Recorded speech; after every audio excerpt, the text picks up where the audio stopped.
This is a WDBJ7 special presentation, Cultura y Tradición, a Hispanic Heritage Month Special. Bienvenidos, I'm Patsy Montesinos. And I'm Kate Capodanno. Thank you for joining us for this Hispanic Heritage Month Special. Today, we'll be highlighting the culture, diversity, and contributions of the Latino community right here in our hometowns. That's right, Kate. September 15 marks the beginning of Hispanic Heritage Month in the U.S. The month-long celebration started more than 40 years ago. The dates line up with many anniversaries of independence for Latin American countries.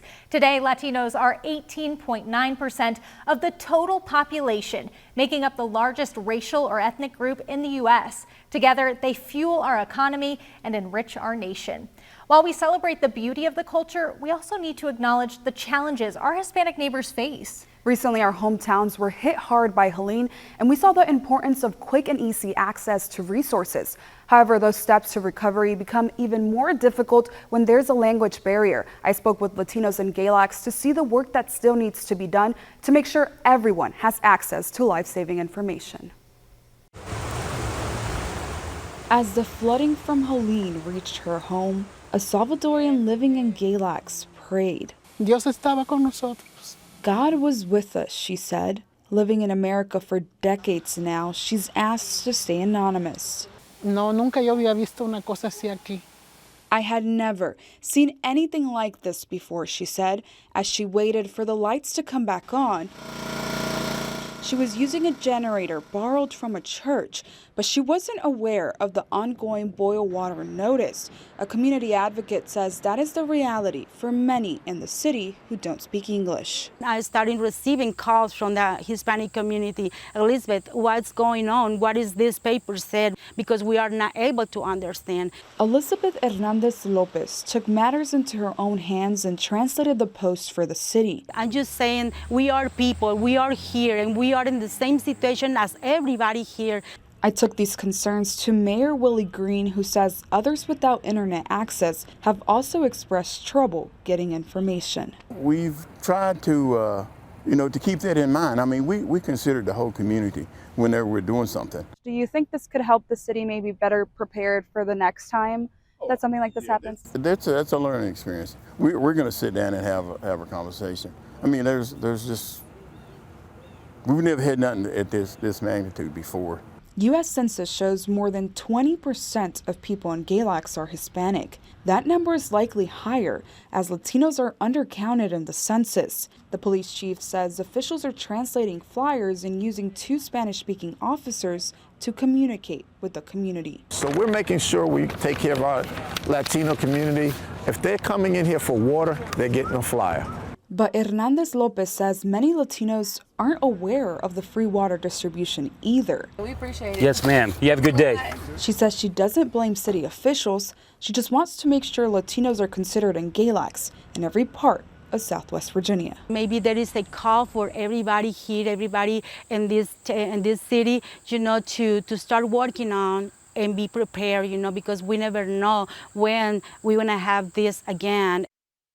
Whether it's a natural disaster or a typical day, safety can be a concern for Hispanic families in our communities. In Roanoke, the city's police department says the crimes against Latinos are underreported. Recently, Roanoke police tracked crimes targeting Latinos, including robberies along Hirschberger Road and a suspect accused of taking money from at least 4 businesses on Williamson Road. Police say Latinos struggle to come forward due to language barriers and fear based on their immigration status. To bridge the gap, the department hosted several events this month, including a community meal and a walk through neighborhoods.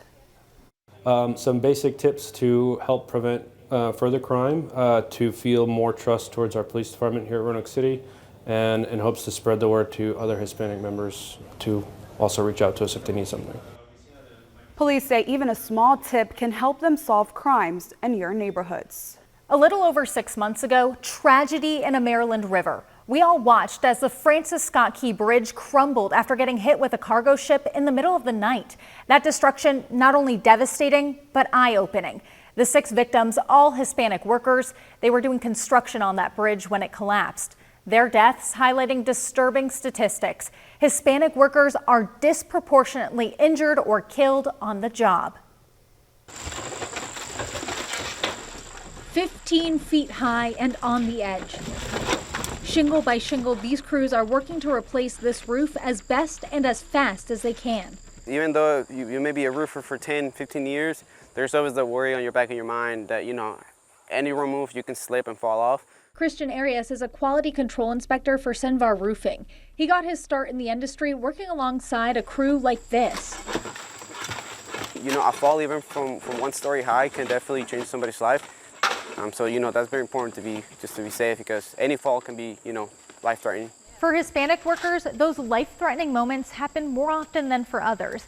The United States Bureau of Labor Statistics shows in 2022, Hispanic workers made up about 18.5% of the total U.S. workforce, but they accounted for nearly 23% of all workers fatally injured that same year. We have data that shows that this is the death rate in 2022 for workers here in the United States. You can see Hispanic workers are about 60% more likely to be killed on the job compared to white workers. It's sad, to be honest, because obviously, as you can see, we're all really hard workers. A lot of people that I know, they only come to this country to obviously, be able to provide to themselves, be able to provide to their families down in their own home countries. So just hearing that sometimes they go through life-changing acts like that, it's tough. Rebecca Hester is a Virginia Tech professor and has done extensive research at the school's Refugee, Migrant, and Displacement Studies Center. This workforce, it's considered expendable, and they know that, right? They're terrified to say anything. They don't want to admit injury because then they'll get kicked off the job. She points to language barriers and training as major reasons behind the deadly statistics.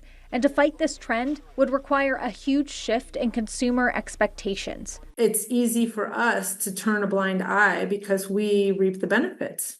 Cheap food, cheap clothing, everything just in time. And people are dying so that we can have those privileges. Back on this Botetourt County job site, Christian Arias makes sure his roofers are strapped in and protected. Most of these guys get paid per job, so in a sense, if they get hurt, they don't work for the next 2-3 days. That's why we emphasize on the safety to ensure that they can always have the money to be able to provide for themselves and the families. Advocating for this safety is just one step. It's an uphill fight to keep Hispanic communities safe and promise they will be able to come home each night. Hispanic voters are making their voices heard this upcoming election, playing a pivotal role in the outcome of many races. Stay with us as we share more about the power of the Latino vote.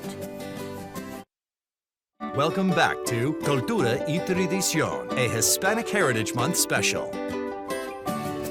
When we look at the demographics, it's clear Hispanic voters could have a huge impact on the outcome of our upcoming presidential race. More than 36 million Latinos are eligible to vote this November, and one of those voters will be casting their ballot for the first time in our hometowns. I spoke with her about the importance of making her voice heard. The polls are open.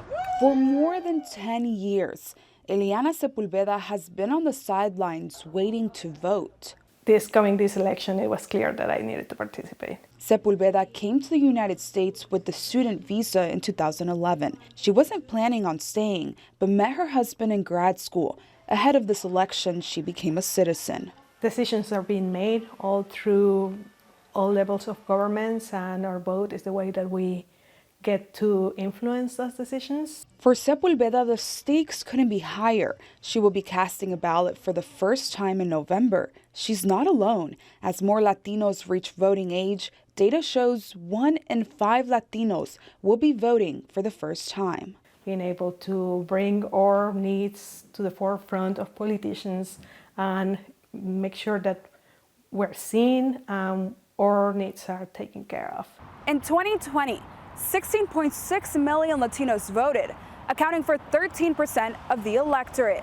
In a tight-knit presidential race, the Latino vote is expected to be pivotal. Both political parties going after the Latino vote, it makes a lot of sense, especially, when you're dealing with the swing states in which the election can go one way or another.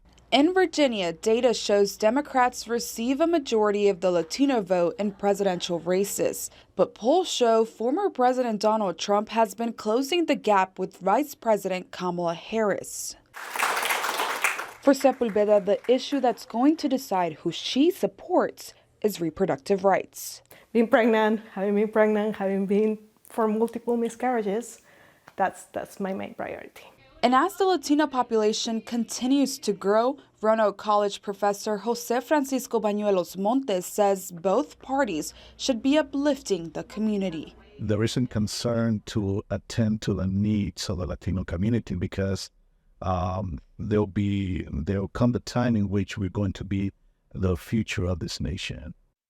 If you want to register to vote, it's not too late. You can register to vote through October 15th. After that, you can still register and vote through Election Day using a provisional ballot. The deadline to request an absentee ballot is October 25th.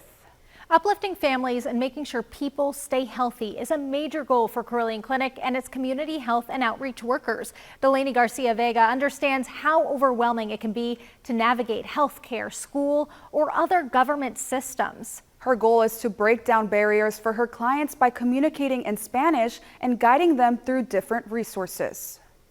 Every day is a little different, but that's another fun part about my job is I get to choose with my clients and they get to choose how they want to work with me. So again, they are running the show. I am here simply as a tool to be able to bridge gaps and connect them to what they need. Garcia Vega says she has seen a growing number of Hispanic clients looking for help. She says she can feel the relief from those clients as soon as she starts speaking their native language. This special Hispanic Heritage Month presentation continues with a look at the power of movement. So tie up those sneakers and watch how this run club is encouraging better representation at races. Welcome back to Cultura y Tradición, a Hispanic Heritage Month Special. Connection goes beyond a shared culture. Organizations in our hometowns are using fitness and movement to build bonds. For a group in Roanoke, that means lacing up your sneakers and going out on a walk or a run. This Latinas Run Club only just started this past summer and recently hosted their first 5K in partnership with Fleet Feet. One of the organizers says she didn't see a lot of Latino participation in local running groups and events and wanted to break down those barriers. And so I feel very strongly that this is a way for us to come together. And you know, the Latinas Network Running Club is proof of that, that when you make it accessible and you open it up to people, then they do come. More than 15 Latinas meet every Thursday at 6 o'clock to run.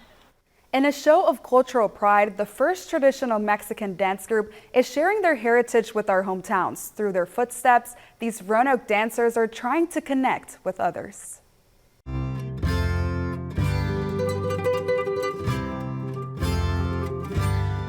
The first thing is just bring some of Mexico to them. For the group, it's about, showing who we are and where we come from and how prideful we are in that. I am Saheli Vilches Trejo, and I'm a folklore dancer. It's difficult. It's a lot to adjust. It's very upright and a lot to do with your feet and a lot of power below your knees. Well, since we are the first group here in Roanoke, we try to do the best we can. My name is Miguel Mendoza. I'm a folklore instructor from Dream Studio. Try to bring the most exactly what they teach in Mexico, what the real dresses, the real steps, and the real music from them. Each one of those dances have something behind. They have a story about why they dress like that, why they dance like that.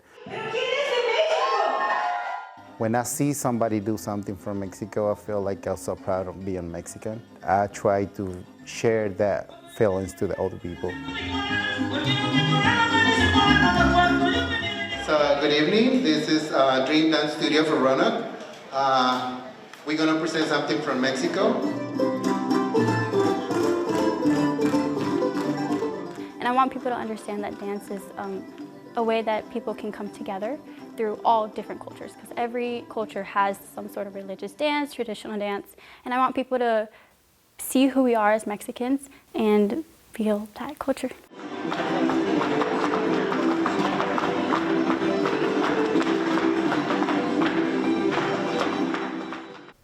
It's a special coming-of-age tradition in Hispanic culture, quinceañeras. It honors when a girl turns into a young woman at 15 years old. The celebration originated in Mexico and can be traced back to the Aztecs. Here at home, you have a chance to learn more about an expo hosted by Dream Dance Studios. There will be vendors, education, and even a performance. It is important to continue to, even though that we are in a different country, we want to feel like home. We want to still have our traditions, eat our food, celebrate the way we celebrate, still do our quinceañera, which is one of the biggest celebrations that we do in the Latin America community. The expo is this Sunday, October 13th. It starts at 4 p.m. at Dream Dance Studio here in Roanoke. A Major League opportunity still to come this half hour. We head out to the Diamond to showcase how these athletes are making sacrifices to follow a dream. Welcome back to Cultura y Tradición, a Hispanic Heritage Month Special. Most of us are too nervous. We'll strike out to follow our dreams. But for many of the athletes on the Salem Red Sox, they are taking time away from families and their culture for a Major League opportunity. Whether it's a ball or an opportunity, the athletes on this field need to catch whatever life throws at them. And for teammates like Marvin Alcantara, those opportunities can take you far away from home. I miss the pavilion. Pavilion is plantain, rice, beans. The flavors and comforts of Venezuela are more than 2,000 miles away from Salem, Virginia, where Alcantara plays for the Salem Red Sox. But this journey is one he has been working toward his whole life. He says he started playing when he was 4 years old as a hobby, but later he found he was more interested in being at the stadium than being at home, and he started loving baseball even more. These are the stories that fans sitting in these seats might never know, especially the sacrifice needed to follow a dream. That includes leaving loved ones behind. Alcantara remembers how excited his mother and father both were when he told them he would be coming to the United States, his mother crying as he shared the news. While it takes a lot of work to wear this uniform, there's also lots of fun in between. Highlighting not only the athletic talent of these players like Alcantara, but showing that no matter where you're from or what language you speak, there is something universal about the love for the game. An amazing time being on the Diamond that day. Well, stick with us for a look at local Hispanic Heritage Month celebrations, as we both make a visit to the events across our hometowns. Roanoke celebrated the rich history and diversity of its Hispanic and Latin community this month. Local Colors of Western Virginia hosted a day full of performances, storytelling, and educational segments. Over 20 vendor booths were present, including community partners and resources. And over in Lynchburg, the Academy Center of the Arts is strengthening the bonds between the Latino community and the Hill City. This celebration felt more like a party with local talent and food. At one point, the venue had to add more tables to fit the growing crowd. The center has been hosting this event for the past 3 years. We want to thank you for joining us for this special production of Cultura y Tradición. We hope it encourages you to learn more about your neighbors and spread kindness. Nos vemos! Nos vemos! Thank you for watching Cultura y Tradición, a Hispanic Heritage Month Special.